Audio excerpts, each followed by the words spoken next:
मौत की धुन, द डेडली मेलेडी। शहर में पिछले 1 महीने से खौफ का सन्नाटा पसरा था। 3 युवतियों का बेरहमी से कत्ल हो चुका था। तीनों के बीच कोई आपसी कनेक्शन नहीं था। एक टीचर थी, एक नर्स और एक बैंक कर्मचारी। लेकिन पुलिस को हर लाश के पास एक चीज बिल्कुल एक जैसी मिली। एक पुराना टूटा हुआ एंटीक म्यूजिक बॉक्स, जिसमें से एक अजीब और डरावनी धुन बज रही होती थी। पुलिस डिपार्टमेंट पूरी तरह से उलझ चुका था। तभी केस की फाइल इंस्पेक्टर कबीर के हाथ लगी।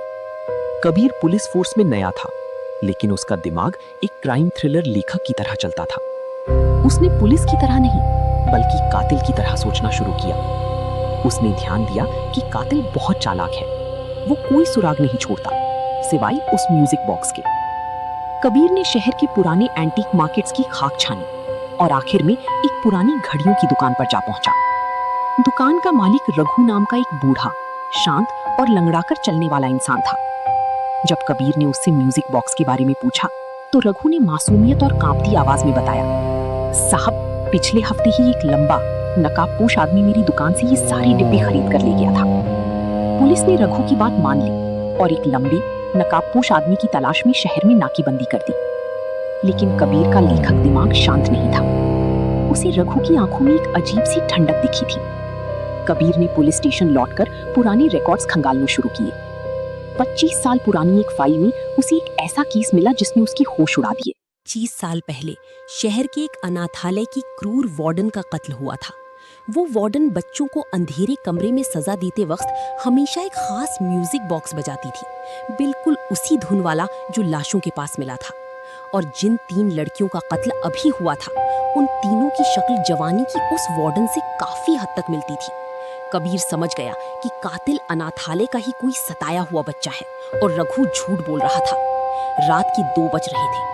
कबीर बिना किसी बैकअप के सीधा रघु की दुकान पर पहुंचा। दुकान के पीछे का दरवाजा खुला था। कबीर ने दबे पांव अंदर कदम रखा। वहां का नजारा खौफनाक था।